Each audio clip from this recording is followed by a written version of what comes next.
신명기는 모세오경 중에 있는 말씀입니다. 모세오경을 흔히 토라라고 부릅니다. 토라는 하나님의 마음이라는 뜻이 있습니다. 즉 하나님의 뜻 그리고 하나님의 핵심 가치가 담겨져 있다는 의미입니다. 그래서 이 신명기 말씀은 하나님의 백성의 삶의 기준이 되는 것입니다.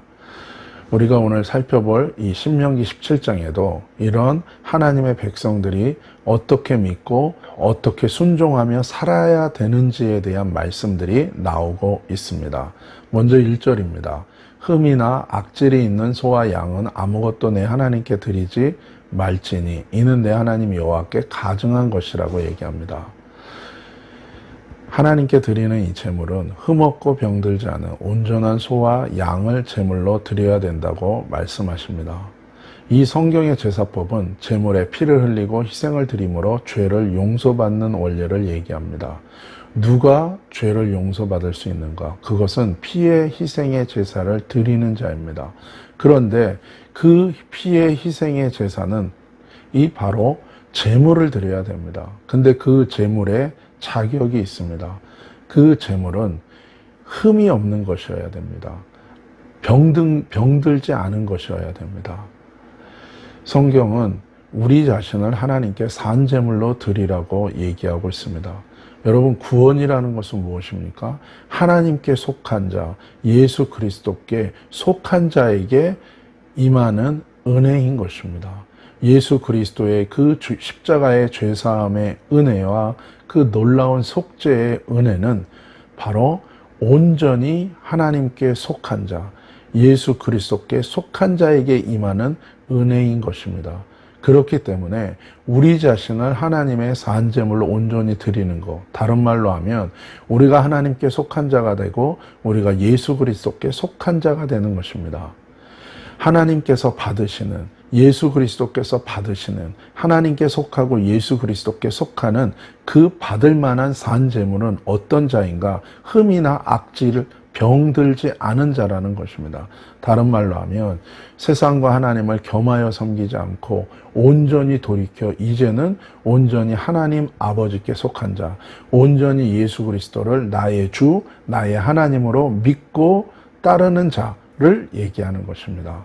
그렇기 때문에 저와 여러분이 하나님과 바알 사이에 머뭇거리는 인생이 아니라 온전히 우리의 믿음이 하나님께로 돌이켜 하나님과 연합한 그 믿음, 그 회개한 믿음, 그 믿음만이 하나님께 연락되어지는 산제물로 받아들여지고 그런 자에게 예수 그리스도의 십자가의 보혈의 공로와 구원의 은혜가 임하는 것입니다. 그렇지 않으면 하나님께 가증한 거라고 얘기합니다. 두 마음을 품은 것이 가증한 것입니다. 세상과 하나님을 여전히 섬기며 동시에 세상을 구하고 하나님을 구하는 이 상태가 가증한 것입니다. 바라기는 저와 여러분이 결단하고 돌이켜 온전히 하나님 아버지께 속한, 그리고 예수 그리스도께 속한, 그래서 날마다 우리 자신은 하나님의 말씀의 기준으로 믿고 그 말씀대로 순종하며 주님께 드려지는 산제물이 되시기를 예수님의 이름으로 축복합니다.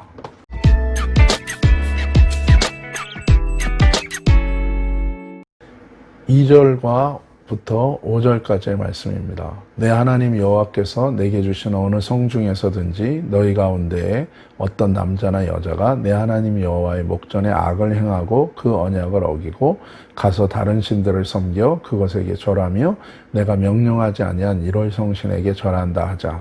그것이 내게 알려짐으로 내가 듣거든 자세히 조사해 볼지니 만일 그 일과 말이 확실하여 이스라엘 중에 이런 가증한 일을 행함이 있으면 너는 그 악을 행한 남자나 여자를 내 성문으로 끌어내고 그 남자와 여자를 돌로 쳐 죽이되. 결국 이 말씀에서 하나님 말씀과 분리된 믿음과 삶의 결국이 죽음일 수밖에 없음을 말씀해 주시고 계십니다. 자신을 위한 종교적인 믿음으로는 이 구절이 이해되고 받아들여지기가 쉽지 않습니다. 우리가 이 구절을 이해하기 위한 선 이해가 필요합니다. 그것은 첫 번째로 이스라엘 공동체는 하나님의 샘플 공동체였다는 것입니다. 다른 모든 세상의 사람들에게 하나님의 말씀대로 사는 자에게 축복, 하나님의 말씀대로 믿고 사는 자에게 축복이 임하고 하나님의 말씀을 벗어나서 불신 가운데 사는 인생에게 저주가 온다는 것을 그대로 보여주는 공동체였습니다. 그렇기 때문에 철저하게 종교 일치, 하나님의 말씀을 기준으로 일상과 영적인 의미가 일치되는 본을 보여주는 공동체였기 때문에 이렇게 엄한 규칙이 적용되었습니다. 이것은 엄정한 영적인 원리와 결과와 기준을 보여주는 것이기도 했습니다. 우리가 하나님의 말씀을 떠나 죄에 빠질 때 영적으로 우리는 바로 죽음에 이르게 됩니다. 하나님과의 단절이 오는 것임을 성경은 얘기하고 계십니다. 성경에서 분명히 얘기하는 것은 무엇입니까? 하나님과 우리 사이에 죄로 인한 단절이 오게 된다고 말씀하고 계시는 것입니다. 특별히 여기서 나오는 우상 숭배, 여호와가 하나님이신데 다른 거짓된 존재를 하나님 삼는 우상 숭배가 결국 두 마음을 품는 반역의 자세이고 그것은 개인과 공동체 전체에 악한 영향을 줄 수 있다라는 것입니다. 그래서 4절에 자세하게 조사하고 돌아봐야 된다고 얘기합니다. 에베소 교회를 향해서 예수님께서 어디에서 너희 첫사랑을 잃어버리고 넘어졌는지 자세하게 살피고 돌이키라고 하신 말씀과 동일합니다. 계속해서 하나님은 이것이 특별히 이스라엘 공동체에서 다루어지는 이슈이기에 한 가지 기준을 제시하십니다. 6절에서 7절 말씀입니다. 특별히 두세 명의 증인의 증언을 따라 판단하라고 합니다. 신중하라는 것입니다. 굳이 이렇게까지 드러내고 판단하는 이유는 무엇입니까? 이 죄는 누룩과 같이 공동체에 그 악이 퍼지고 영향을 주기 때문에 그 악을 자세하게 세밀하게 드러내어 제거하는 것이 필요하기 때문에 그렇습니다. 개인의 삶과 가족과 공동체 그리고 사회와 나라도 동일합니다.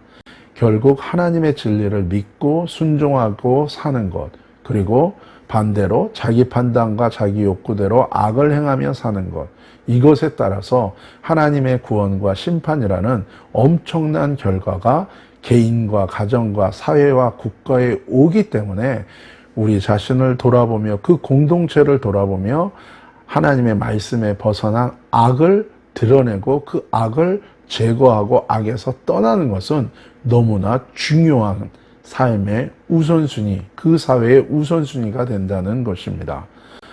8절 말씀 그리고 9절, 10절, 11절, 12절까지의 말씀을 함께 봅니다. 판결하기 어려운 서로 고소하는 일들을 판결하는 것에 대해서 말씀하십니다. 명확한 그 기준을 말씀하십니다. 가르치는 대로, 율법의 뜻대로, 말하는 대로, 보이는 대로. 한마디로 하나님 말씀대로 판단하라고 얘기하는 것입니다. 사람의 어떠한 가치에 따라서 사람의 의견에 따라서 사람의 좋고 싫음에 따라서 판단하는 것이 아니라 철저하게 하나님의 말씀의 기준대로 판단해야 된다고 얘기하는 것입니다. 신앙과 믿음에는 기준이 있습니다.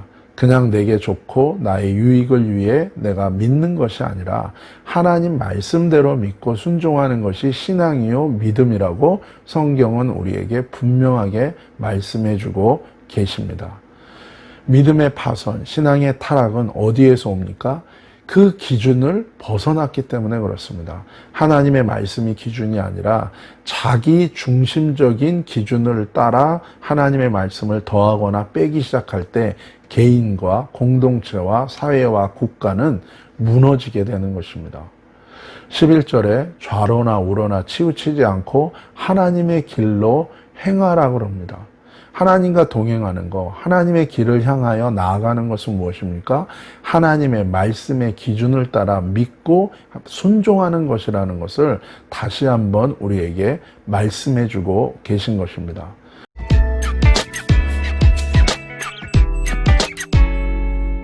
12절 하나님 앞에 보시기에 무법하고 불법한 인생에 대해서 말씀하십니다. 무엇이 무법하고 불법한 인생입니까? 하나님의 말씀이 없는 인생입니다. 하나님의 말씀대로 믿지 않고 하나님의 말씀대로 순종하지 않고 하나님의 말씀을 따라 살지 않는 인생, 그 인생이 말하는 믿음은 헛된 믿음이고 그 인생이 말하는 모든 삶의 내용들도 다 무법한 거고 불법한 거고 심판의 대상이라는 것입니다. 그럼에도 불구하고 결국 이 판결조차 거부하고 마이웨이 하는 자들은 죽여 악과 연합했기 때문에 제거된다고 얘기하고 계십니다. 이제까지 이 말씀과 명령들은 어떻게 보면 상당히 무시무시합니다. 자비로우시고 인자하신 하나님이 이렇게까지 엄격하고 엄중하게 말씀하시는 이유는 무엇입니까? 다음 구절에서 우리는 그 이유를 알게 됩니다. 13절, 그리하면 온 백성이 듣고 두려워하여 다시는 무법하게 행하지 아니할 것이다.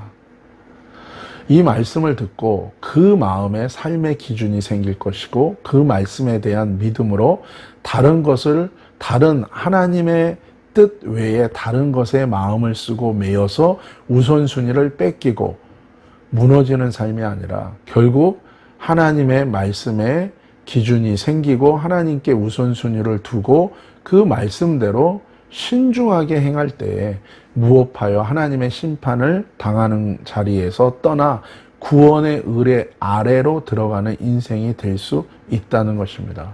하나님의 사랑이 여기에 있는 것입니다. 우리가 죽고 멸망하고 파괴되는 것을 하나님이 원하시지 않습니다. 호세아서에 하나님의 백성이 지식이 없으므로 멸망당한다는 하나님의 탄식을 우리는 기억합니다. 우리를 사랑하시고 범죄한 자라도 무법하여 자기 법대로 하나님을 대적하고 하나님과 원수된 인생이라 할지라도 하나님은 결국 자기 인생 앞에 놓일 심판을 깨닫고 돌이켜 구원의 은혜와 축복으로 회복되기를 너무나도 원하시는 것이기 때문입니다.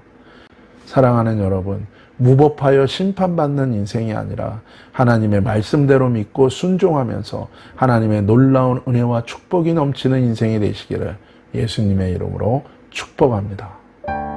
하나님의 말씀이 없는 무법하고 불법한 인생이 아니요, 하나님의 말씀이 있는 하나님의 말씀대로 믿고 하나님의 말씀대로 순종하면서 하나님과 동행하고 하나님의 임재 가운데 충만하며 하나님의 영으로 충만하여 하나님의 거룩한 뜻을 드러내는 복된 근원되는 인생들 되게 하여 주옵소서. 그런 하나님의 깊은 사랑을 깨달으며 그 사랑 안에서 걸어가는 우리 모두가 되게 하여 주옵소서. 이 팬데믹의 힘들고 어려운 상황 속에서 하나님의 말씀을 구하며 그 말씀대로 순종하는 자에게 이 모든 어려운 상황 속에서도 하나님께서 주시는 놀라운 은혜와 축복이 임하게 하여 주옵소서. 걸어가신 예수님의 이름으로 감사하며 축복하며 기도 올리옵나이다. 아멘.